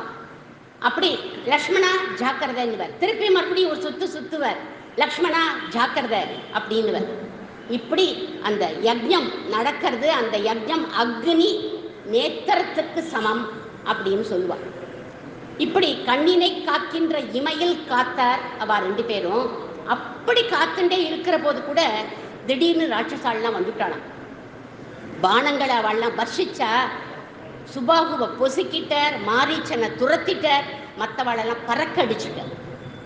இத்தனையும் எப்படி பண்ணார்? ஒரு நொடி பொழுதுல யாகத்தை காண்பிச்சு காப்பாற்றி கொடுத்துட்டார் அப்படின்னு. நான் ஒரு 10 நிமிஷமா சொல்லிட்டு இருக்கேன், அவர் ஒரு நொடி பொழுதுல காப்பாற்றி கொடுத்துட்டார். இது அதுக்கப்புறமா சொல்றார், அழிச்சதுக்கப்புறம் இந்த ஆசிரமத்துக்கு சித்தாசிரமம்னு பேருப்பா, இங்கே தான் வாமன அவதாரம் நடந்த இடம் அப்படின்னு சொல்லி அந்த குழந்தைகளுக்கு அந்த கதையெல்லாம் சொன்னார். அதுக்கப்புறம் குழந்தைகள்கிட்ட சொல்கிற, ஜனக மகாராஜா மிதிலையில் ஒரு சிவதனுஷ் வச்சிருக்கார், அந்த சிவதனுஷ் பூஜை பண்ணுறார், அதை போய் நம்ம பார்க்கலாம் வாங்கோ அப்படின்னார். உடனே குழந்தைகள் என்ன சொல்லணும், வந்த வேலை முடிஞ்சு போயிடுது, நீங்கள் அரக்கர்களை அழிக்கணும்னு தான் சொன்னேன், யாகத்தை காப்பாற்றி கொடுக்கணும்னு தான் சொன்னேன், அதனால் நாங்கள் போயிட்டுறோம், அதெல்லாம் நாங்கள் வர முடியாது அப்படின்னு சொல்லலை. குரு என்ன சொல்கிறாரோ அதை கேட்டு நடக்கக்கூடியவா. சரின்னு அவளு கூடவே நடந்து போகிற போது எல்லா கதைகளையும் சொல்கிறார். என்ன கங்கா மகாத்மியம், பகீரத மகாத்மியம், அதெல்லாம் நிறைய ஸ்லோகங்கள் இருக்குது ராமாயணத்தில். எல்லாத்தையும் அவளுக்கு சொல்லிகிட்டே போகிறார். கேட்டுன்னு போகிற போது இவர் நினச்சிக்கிறார் என்ன அப்படின்னா, இந்த குழந்தைகளுடைய வீரஸ்ரீயை நான் பார்த்துட்டேன், இவளுடைய விஜயஸ்ரீயையும் நான் பார்த்துட்டேன், சாட்சாத் மகாலட்சுமியான சீதா தேவியோட சேர்த்து வைக்கணும் இவாளை எப்படியாவது அப்படின்னு நினச்சிட்டாராம். சீதா கல்யாணத்தை நடத்தி வைக்கணும்னே இவர் தபஸ் பண்ணினார் அப்படின்னு சொல்லுவார். எல்லாரும் எங்கே நுழையிறான்னா மிதிலையுடைய எல்லைக்குள்ளே நுழையிறா. அங்கே தான் யாகம் நடக்கும். எப்போவுமே ராஜ்யத்தில் நடுப்புற நடக்காது, ஒரு எல்லையில் தான் நடத்துவா. அந்த இடத்துல யாகம் நடக்கிறது. அந்த யாகசாலைக்கு பக்கத்தில் ஒரு வனம் இருந்தது. அந்த வனம் ரொம்ப அழகாக இருந்தது. ஆனால் இப்போ ரொம்ப நிசப்தமாக இருக்குது அந்த வனம், எந்த சப்தமும் இல்லை அந்த இடத்துல.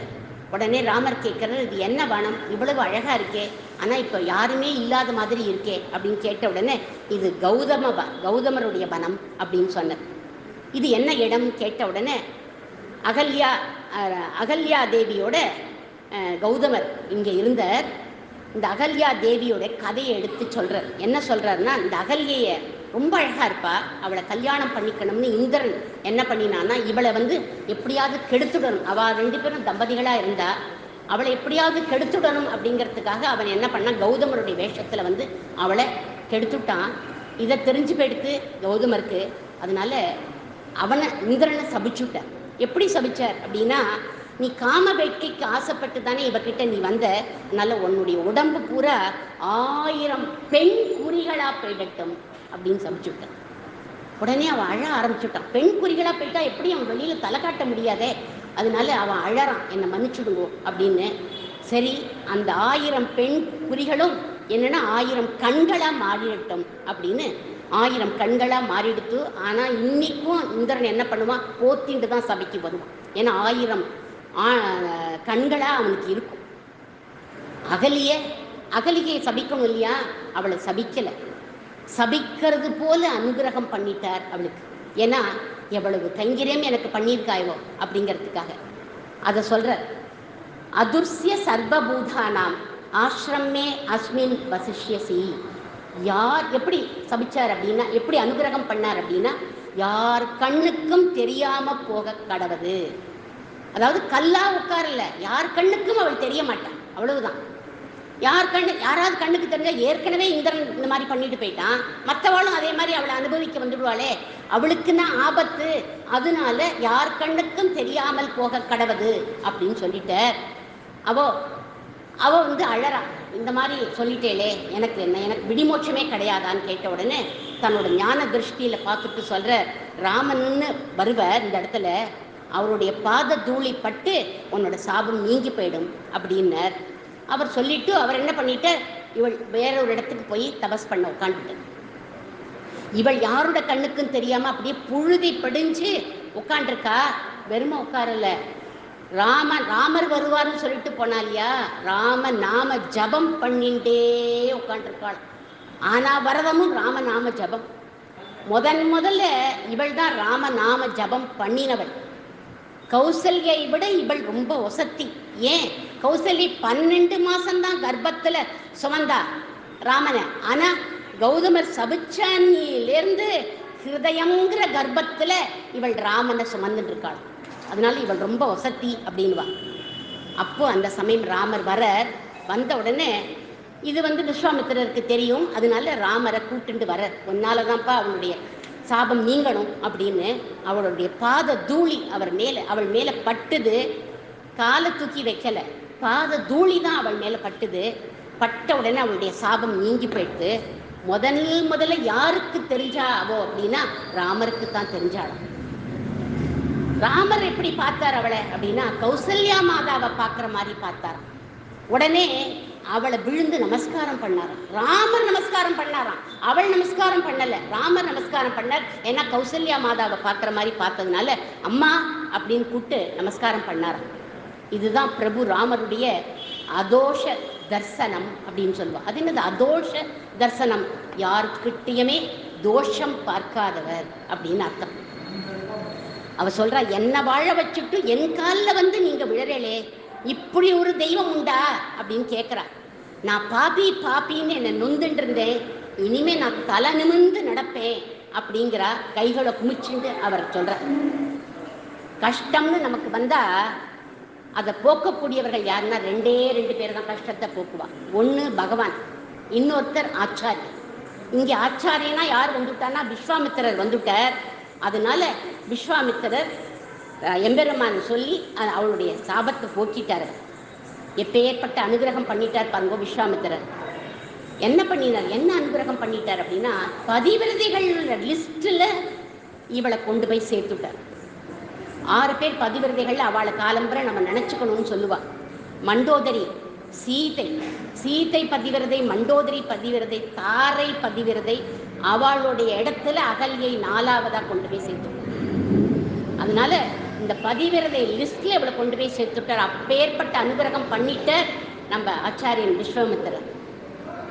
அடுத்தது அருணகிரிநாதர் சொல்ற, ராமருடைய திருவடி எப்பேற்பட்டதுன்னா பொன் போன்ற திருவடி ராமரோடது அப்படிங்கிறார். அவர் திருப்புகழில் சொல்றார், கல்லிலே பொன்தாள் படவே அது நல்ல ரூபத்தே வர காணத்தே கோவைத்தீர நடக்கும் ராகவன் மறுகோனே அப்படின்னு அவர் பாடுறார். அதாவது தங்கத்தை பியூரிட்டியை நம்ம கண்டுபிடிக்கணும் அப்படின்னா என்ன பண்ணுவா, ஒரு செக் பண்ணுறதுக்கு ஒரு உரகல் வச்சிருப்பா, அதில் போட்டு தேய்ப்பா. அந்த மாதிரி ராமருடைய திருவடி தங்கம். அதை நிரூபிக்கிறதுக்காக உரை கல்லா உட்காண்டிருந்தாலாம் இந்த அகலிகை அப்படின்னு அருணகிரிநாதர் சொல்றார் இந்த இடத்துல. அதனால்தான் நம்ம ஆண்டாள் கூட பொற்றாமரேடியே போற்றும் பொருள்கேளாய் அப்படின்னு பாடினார். அதுக்கு அடுத்தது விஸ்வாமித்திரர் பார்க்கிறார். இத்தனையும் ராமருடைய தோளை பார்த்தார், அவருடைய திருவடியை பார்த்தார். ஏன் தோளை பார்க்கிறார், திருவடியை பார்க்கிறார்? அதை கம்பர் சொல்றார், கைவண்ணம் அங்கு கண்டேன், கால் வண்ணம் இங்கு கண்டேன் அப்படிங்கிற. உன்னுடைய கைவண்ணத்தை நான் அங்கே பார்த்தேன்ப்பா, தாடகை வதத்துல கைவண்ணத்தை பார்த்தேன், உன்னுடைய கால் வண்ணத்தை இந்த இடத்துல பார்த்தேன், உன்னால அகலியோட சாபம் போச்சுங்கிறத பார்த்தேன் அப்படிங்கிறதுக்காக இந்த மாதிரி சொன்னாராம்.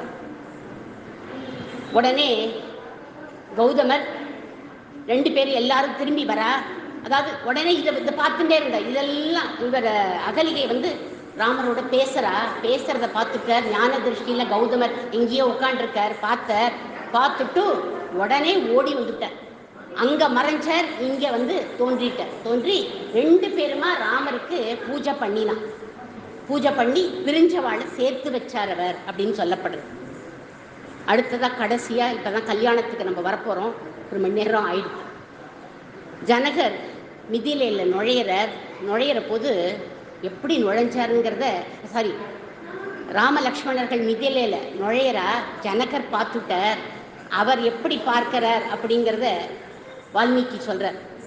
இமௌ குமாரோ பத்ரம் தே தேவதுல்ய பராக்கிரமௌ கஜ சிம்மகதி வீரௌ சார்தூல விஷபோபமௌ பத்மபத்ர விசாலாட்சோ தக்கதூணி தனுதரௌ. இமௌ குமாரோ பத்ரம் தே, யார் இவா அப்படின்னு கேட்கிறார். தேவதுல்ய பராக்கிரமம், தேவர்களை போல இருக்காளே, பராக்கிரமத்தோடு இருக்காளே, யாரை பார்த்து மயங்காத என்னுடைய மனம் இவாளை பார்த்து எனக்கு மயங்கிறதே அப்படிங்கிறார். அக்னி மாலி ஜொலிக்கிறாளாம். பத்மபத்ர விசாலாட்சோ அப்படிங்கிற, கண்கள் தாமரை மாதிரி இருக்கு, தோளில் அம்புரா தூணி வில்லெல்லாம் இருக்கு, இவாளை பார்த்தா ராஜகுமாரர்கள் மாதிரி இருக்கா அப்படின்னு தோன்றதே. அஸ்வினி குமாரர்கள் தான் இப்படி சேர்ந்தே வருவா இவ அஸ்வினி குமாரர்களோ அப்படின்னு நினச்சிண்டாராம். அப்படி அவாதான் வந்துட்டான்னு நினச்சிண்டாராம். இவ வந்ததுனால மிதிலா நகரமே எப்படி ஆச்சு அப்படின்னாக்க பிரகாசப்படுறதாம், பிரகாசமாக ஜொலிக்கிறதாம். அவரும் காகபட்சதரவு வீரவு எல்லாரும் ராமருடைய குடுமையை பார்த்து விமர்சிக்கிறா பாருங்க. காகபட்சதரவு வீரம், சுருண்ட கேசங்கள், எத்தனை அழகா இருக்கு இந்த பையனுக்கு அப்படின்னு பார்க்குறாராம் ஜனகர். இவர் யாருங்கிற ரகசியத்தை சொல்லுங்கோ அப்படின்னு முனிவர்கிட்ட கேட்குறாராம் ஜனக மகாராஜா. இவர்கிட்ட தான் ராமர் யாருன்னு சொல்லணும், யாருன்னு சொல்லணும். அகம் வேக்னி மகாத்மானங்கிறத இங்கே சொல்லணும். தெரியாதனமாக போய் இந்த தசரதர்கிட்ட நான் சொல்லிட்டேனே, அவன்கிட்ட சொல்லியே இருக்கப்படாது, இவர்கிட்ட சொல்லணும். அவ்வளவு லேசாக போயிட்டா என்ன, இந்த விஷயத்தை போய் மூடி மறைச்சு வச்சுக்கணும். இது ஒரு ரகசியம், இவன் மகாத்மாங்கிற ரகசியத்தை யாருக்கும் சொல்லக்கூடாது. அவன்கிட்ட போய் சொன்னேன், இவர்கிட்ட தான் சொல்லணும். ஆனால் இவருக்கு சொல்லணுங்கிற அவசியமே இல்லை, இவர் புரிஞ்சுன்னு விட்டார் யாரு அப்படிங்கிறது. உடனே என்ன பண்ணினார் சொல்றார். எப்படி சொல்றார்? பகீரதன், ஹரிச்சந்திரன், இக்ஷ்வாகு வம்சத்தில் வந்த தசரத குமாரர்கள் வா அப்படின்னார். தசரத குமாரர்களா அப்படின்ன உடனே ஜனகருக்கு முகம் தொங்கி போயிட்டான். ஏன் அப்படின்னா அவருக்கு 60,000 பொண்டாட்டி, இவருக்கு ஒரே ஒரு ஏகபத்தினி தான். அதனால அப்பேற்பட்டவருடைய புத்திரனை, ஏன்னா சந்தேகம் வரும் இல்லையா, 60,000 பொண்டாட்டின்னா இவளுக்கு யாருக்கு பிறந்திருக்காளோ என்னமோ ஏதோன்னு. அதனால முகம் சுருங்கி போயிடுது. ஆனால் இவர் என்ன சொல்றார், 2 வளர்த்தவர் யார் தெரியுமா, அவளுக்கு பிறந்தாளை வழிய வளர்த்தவர் யார் தெரியுமா, வசிஷ்டர். மறைவோதி சொல்லக்கூடிய வசிஷ்டர் வளர்த்திருக்கார், உபநயனம் பண்ணி வச்சிருக்கார் அப்படின்னு சொன்னார். நீ ஒரு சிவதனுஷ் வச்சிருக்க இல்லையா, அது வந்து இவருடைய கைக்கு கரும்பு போல, அதை பார்க்கறதுக்காக வந்திருக்கார் அப்படின்னு சொன்னார். சரின்னு அவளுக்கு எல்லா உபச்சாரமும் பண்ணிட்டு மறுநாள் காலம்பரை தான் நீங்கள்லாம் சபைக்கு வாங்குவோன்னு சொல்லிட்டு போயிட்டார் ஜனகர். மறுநாள் காலம்பரை சபைக்கு வரப்போறா. சபைக்கு வரத்துக்கு முன்னாடி நடந்து மிதிலா வீதியில் நடந்து வரணும் இல்லையா, அதனால மிதிலா வீதியில் நடந்து வந்துட்டு இருக்கா. எல்லா ஜனங்களும் பார்க்குறாளாம். அதை கம்பன் சொல்றார். தோள் கண்டார் தோளே கண்டார், தொடுகழல் கமலமன்ன தாழ் கண்டார் தாளே கண்டார், தடக்கை கண்டார்களும் அகுதே அப்படிங்கிறார். சிலர்லாம் தோளை பார்த்தாளாம், இத்தனை அழகா இருக்கே இந்த தோள், அப்படியே மயங்கி போயிட்டாளாம். சிலர் திருவடியை பார்த்தாளாம், அப்படியே மனசு திருவடியில் லயிச்சு போயிட்டான். சிலர் முகத்தை பார்த்தாளாம், கண்களை பார்த்தாளாம், எவ்வளவு கூர்மையா வாழ் போல இருக்கு இந்த கண்கள் அப்படின்னு அவள்லாம் ஒத்தர் பேசிக்கிறான் அந்த ஜனங்கள்லாம். உடனே கேட்குறா, யாரடி இவர் அப்படின்னு கேட்டா, தசரதன் புதல்வர் என்பார், தாமரை கண்ணன் என்பார், இவர் மானுடன் அல்லன் அப்படின்னு அவ பேசிக்கிறார். பின்ன யாரு அப்படின்னா, கயல் பொறு கடலுள் வைகும் கடவுளே காணும் என்பார், க்ஷீராப்தி நாதன் தான் மிதிலைக்கு வந்துட்டான் அப்படின்னு அவள்லாம் பேசின்றாள். சீதைக்கு ராமருடைய கண்ணை அவள்லாம் சொல்றா, சீதைக்கு ராமருடைய கண்ணை பார்க்கணும்னா 1000 கண்கள் வேண்டும் அப்படின்னு அவள்லாம் சொல்றா. நம்பியை காண நங்கைக்கு 1000 கண் வேண்டும் அப்படிங்கிற அவள்லாம். அதுக்குள்ள ஒத்திக்கு ரொம்ப சீத்தையோட ரொம்ப க்ளோஸு, அதனால ஒத்தி சொல்றா, அப்படிலாம் ஒன்றும் இல்லை, எங்க சீத்தைய இந்த ராமர் பார்க்கணும்னா ஒவ்வொரு தடவை பார்க்குற போதும் அவளுக்கு 1000 கண்கள் வேண்டும். 1000 கண்கள் வந்து அவருக்கு வேணும் இல்லை, எங்க சீதையை பார்க்கறதுக்கு ஒவ்வொரு தடவையும் அவருக்கு 1000 கண் வரணும் அப்படிங்கிறாளாம் அந்த தோழி. உடனே இவாளை அழைச்சிண்டு வரப்போது அந்த லக்ஷ்மணர் பாரடி, அவர் எத்தனை அழகா இருக்கார் அப்படின்னு அவருடைய அழகை சொல்றாளாம். கம்பர் இத்தனையும் வர்ணிச்சிருக்க. அதுக்கப்புறம் முனிவரை பார்க்குறார், எப்பேற்பட்டவராக இருக்கார், ஜொலிச்சுண்டு வராரே, இவரை நம்ம நமஸ்காரம் பண்ணலான்னு எல்லாரும் அவரை விழுந்து நமஸ்காரம் பண்ணலாம். பண்ணிட்டு தெருவோட வரார் பிரபு. அங்கே கன்னியா மாடம், அந்த கன்னியா மடத்தில் சீதா பிராட்டி மேலே பார்த்துட்டே இருக்கா. பார்த்தவள் எதை பார்த்தா தெரியுமா, குடுமிகளாக பார்த்தாளாம். அவளும் எல்லாருக்கும் அந்த சுருளான கேசம்தான் வருது. அதை திருமங்கை ஆழ்வார் சொல்றார் ஒரு பாசுரத்தில், மைவண்ண நறுங்குஞ்சி குழல் பின் தாழ அப்படிங்கிறார். அவர் ரொம்ப அழகா இருக்கான் அந்த குஞ்சி, அந்த குடுமி. கோதந்தத்தை பிடிச்சிட்டு இருக்கிற கையை பார்த்தாளாம், கைவண்ணம் தாமரை, கை வந்து தாமரை மாதிரி இருக்கே. முகத்தை பார்க்கறாளாம், வெட்கத்தோட பார்த்தாளாம், வாய் கமலம் போலும், கண் அரவிந்தம் அப்படிங்கிறது இதெல்லாம் திருமங்கை ஆழ்வார் சொல்றார்.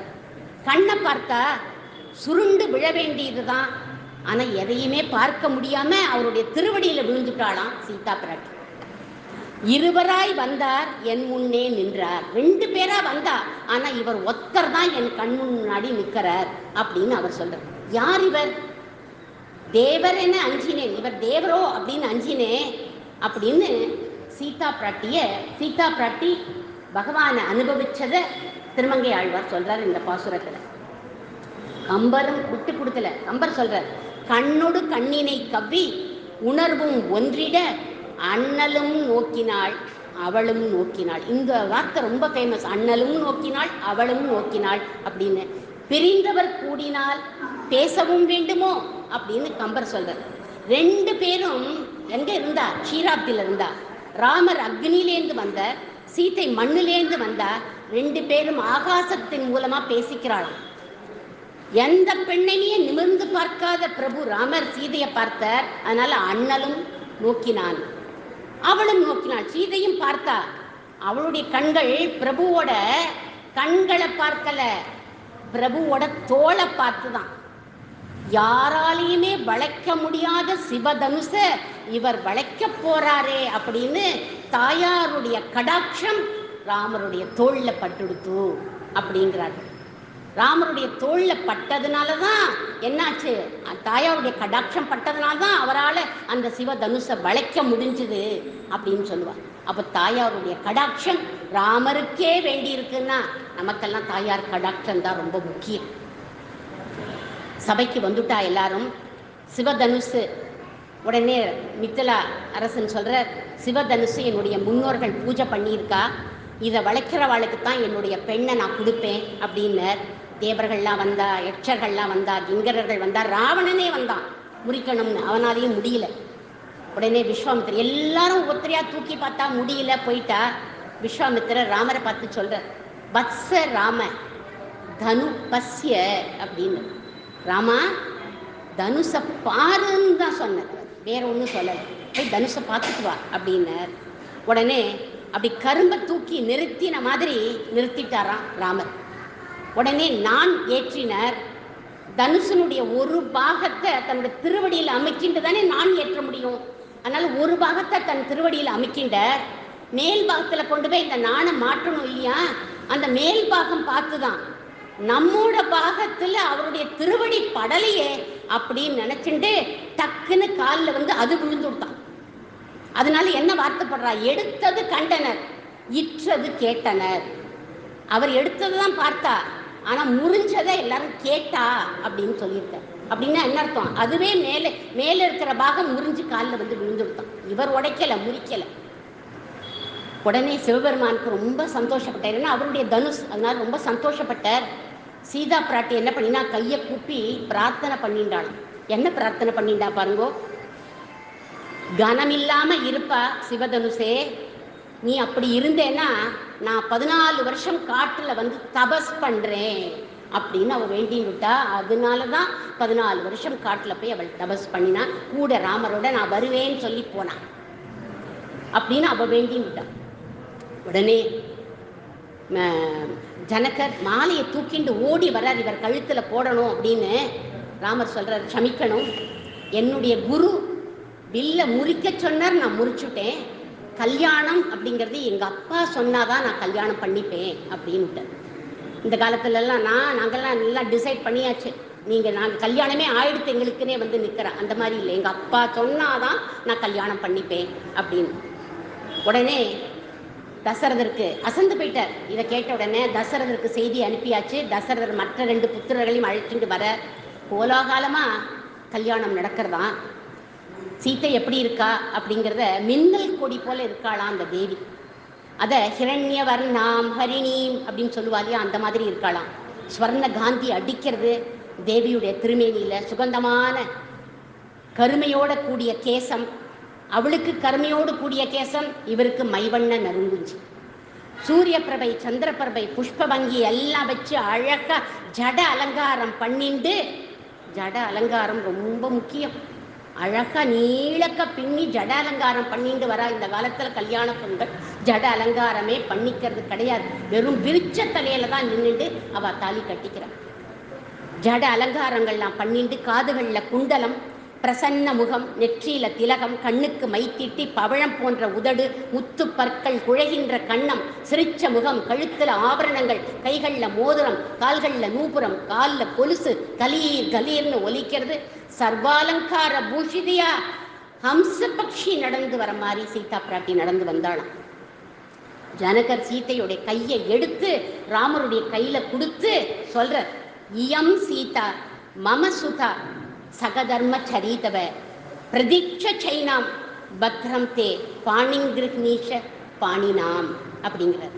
இயம் சீதா, இவள் என்னுடைய பெண்பா சீத்தை. மம சுதா, இவள் என்னுடைய பெண். மம அப்படின்னு போடுறார். அவருக்கு அகங்காரம் மமகாரம் ஒண்ணுமே கிடையாது. ஆனா ஏன் மமன்னு போடுறார்? இவள் யாரு? பிராட்டி, மகாலட்சுமி தாயார். அதனால இவள் என்னுடைய பெண், மகாலட்சுமி தாயார் அப்படிங்கிறதுக்காக மமசுதா. சகதர்மச்சரீதவ, உன்னோட சகதர்மச்சாரிணியா இருப்பா. நீ தர்மத்தை பாதையில நடந்தா இவளும் உன் கூட நடப்பா. நீ அதர்ம பாதையில நடந்தா உன்னை திருத்தி பணி கொண்டு தர்ம வழியில உன்னை நடக்க வைக்கக்கூடியவள் இவள் அப்படின்னு பெருமையா சொல்றாராம். அப்ப ராமருக்கு என்ன தர்மம் அப்படின்னா, தோஷோயத்யபி தஸ்ய ஸ்யாது சதாமே அகர்ஹிதம் மித்திரபாவேன சம்பிராப்தம் நத்தியஜெயம் கதஞ்சன. குற்றம் இருந்தாலும் தோஷம் இருந்தாலும் மித்திரபாவேன, சிநேகிதன் மித்திரபாவம், நான் சிநேகிதன்பா உன்னுடனே சும்மா நடிச்சுண்டு வந்தா கூட போறோம். மித்திரபாவேன சம்பிராப்தம் வந்தேனா உடனே என்ன பண்ணுவார்? அவளை கைவிட மாட்டார். அவருக்கு உள்ள நீ மனசுல என்ன நினைச்சுட்டு இருக்கேன்னு தெரியும். ஆனா பானம் நான் உன்னோட மித்திரன்பா அப்படின்னு சொல்லிட்டு போய் நில்லு, உன்னை கைவிட மாட்டார். அப்பேற்பட்ட தர்ம பிரபு அவர். ஆனா தேவி எப்பேற்பட்டவள் தெரியுமா? குற்றம் இருந்தாலும், அநேகமா எல்லார்கிட்டையும் குற்றம் இருக்கும், குணமும் இருக்கும் குற்றமும் இருக்கும். இவள் குணத்தையும் பார்க்க மாட்டாள், குற்றத்தையும் பார்க்க மாட்டாள். பாப்பானாம்பா சுபானாம்பா வதார்கானாம் பிளவங்கம காரியம் கருணமாரியேன ந கஷின் ந அபராரியதி. அபராதம் பண்ணாதவாளா பார்த்து அனுகிரகம் பண்ணணும் அப்படின்னா அதுக்கு வாய்ப்பே கிடையாது. எல்லாரும் அபராதம் பண்ணியிருக்கோம். அதனால அபராதியே பார்க்க மாட்டாள் அவள். எல்லாருக்கும் அவள் ஏற்றுக்கொள்ளக்கூடியவள். எல்லாரையும் அவள் ஏற்றுண்டு எல்லாரையும் தன்னோடு சேர்த்துக்கூடியவள் அவள். இவனை விட ராமனை விட ஒரு படி மேல் சீத்தை அப்படின்னு சொல்றார். ஏன்னா அவளுடைய கண்களில் எப்பொழுதுமே ஈர பார்வை தான் இருக்கும். அபராதம் பண்றவாள் அவ கண்ணுக்கு தெரியவே தெரியாது அப்படின்னு யார் சொல்றா அப்படின்னாக்க, பராசர பட்டர் ரங்கநாயகி தாயாரை பார்த்து ரங்கநாதரை பார்த்து ரங்கநாயகி தாயார், என்னோட தாயார் மாதிரி உன்னோட பார்வை இல்லை, உன்னோட பார்வை குளிர்ச்சியான பார்வை கிடையாது. என்னோட தாயார் எப்படி இருப்பா தெரியுமா? நீ ராவணனை வதம் பண்ற, கம்சனை வதம் பண்ற, உன்னோட பார்வையே சரியில்லை, கோப பார்வை அப்படின்னு அவர் சொல்றார். ஈரக்கண்களோட பார்க்கக்கூடியவள் என்னுடைய தாயார் அப்படிங்கிறார். அப்பேற்பட்ட ஈரப்பார்வை உடையவள் என்னுடைய சீத்தை அப்படிங்கிறவர். அதனால்தான் என்ன வார்த்தை சொல்லியிருக்கா? சகதர்ம சரிதவ அப்படின்னு. பிரதீட்ச, கையை பிடிச்சுக்கோப்பா ராமா. எப்படி தெரியுமா நீ பிடிச்சுக்கணும்? இவள் தொலைஞ்சு போயிட்டா என்னால இருக்கவே முடியாதுங்கிற எண்ணத்துல இவளை நீ பிடிச்சுக்கோ அப்படின்னு. பத்ரம் தே, பத்திரமா பார்த்துக்கோ அப்படிங்கிற அப்படின்னு சொல்லி பாணிகிரகணம் பண்ணி கொடுக்கிறார். பாணிகிரகணம் பாணிகிரகணீஷ பாணின அப்படின்னு பாணிகிரகணம் பண்ணி கொடுக்கிறார் ஜனக மகாராஜா. கல்யாண ராமர்களா ரெண்டு பேரும் பிராட்டியோடு சேர்ந்து அழகா அற்புதமா நமக்கு காட்சி கொடுக்கிறார்களாம். எல்லாரும் அந்த சமயத்துல சீதா கல்யாணம் பாடுறாளாம். பவன ஜஸ்துதி பத்ர பாவன சரித ரவி சோமவர நேத்ர ரமணீய காத்ர சீதா கல்யாண வைபோகமே ராமா கல்யாண வைபோகமே. சீதா கல்யாணம் பாடுறா எல்லாரும்.